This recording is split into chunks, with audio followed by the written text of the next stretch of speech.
Cadogan Enright, you've been on the doorsteps here in Newcastle and around South Down.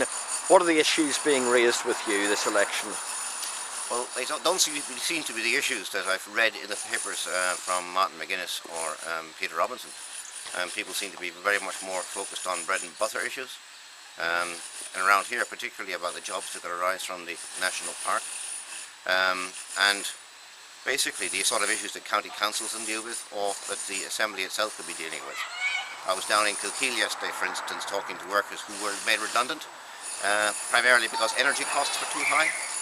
Now, let's face it, the Stormont abysmally failed since 2007 to deal with energy costs, but in other parts of the UK they have managed to make progress in their own local assemblies. These are the issues that people are talking about. Okay, these are the issues. If you're successful, your return to the Assembly, what are you actually going to do about them? Well, clearly, if you look at my website, and if we're talking about Slugger O'Toole, all your listeners will have access to our website. You can have a look at downgreens.com, and you can see the campaign page I've had for the last 3 or 4 years, in fact since 2007, since the last elections, in which we've plotted the progress, or should I say lack of progress, month by month of the Assembly on particularly energy.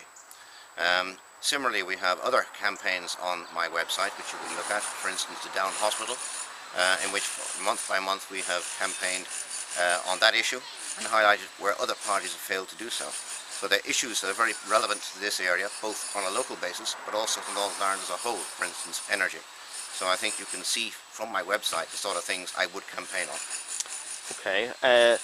Many people would say in an Assembly election in a constituency like South Down, a vote that isn't for a candidate from one of the big four parties is frankly a wasted vote. What's your response to that? Well, in 2007, when we first ran, to everyone's surprise, we got 600 votes, or 1,600 votes I should say, on our first outing. And people weren't expecting that. And since that time we've been very, very active across the constituency. We've had 2 county councils elected at our first attempt the last time. We've got 5 very strong candidates running in each area of South Down, from Bonnie-Anley over in Warren Point, John Hardy here in Newcastle, Heather McDermott in the Anlong Kilkeel area, and Max McCormack in the Ballynahinch Drummondess area. And each of those are wide-awake candidates who've been campaigning for a number of years. They're out canvassing doors, and that's going to boost our chances as well. So I would say that the prediction in Tuesday's Irish Times, last Tuesday's Irish Times, that we're in with the shout on the last seat is probably right. Did I say Irish Times? I meant Irish News. Is probably right. But I mean, if you look at the voting patterns at Westminster at the last Assembly election, at the local government elections last time round, yeah, you may make some small incremental improvements, but you've not much chance of an Assembly seat. In fact, this could be a disastrous election for the Green Party in Northern Ireland at the Assembly.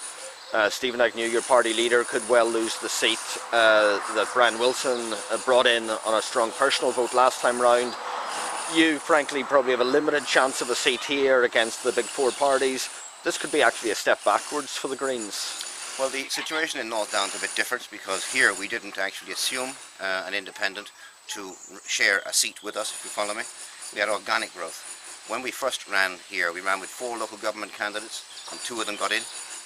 This time we're running with 5, and those 5 candidates are consistent campaigners and have been, if you look at our website, they've been consistently campaigning for years. John Hardy, say for instance here, is barely out of the Morn Observer, week by week, month by month, so people would know us. So we had an organic growth over the last number of years, and I would forecast of our 5 candidates at local government level in this area, I would say at least 3, possibly 4 will get in. And based on that, I would say there'll be a very strong chance of boosting our vote to 2,500 to 3,000, and that's what other people are telling me, other political parties are telling me. So we've got an organic growth in this area that was absent in North Down based on long-standing active Green Party members.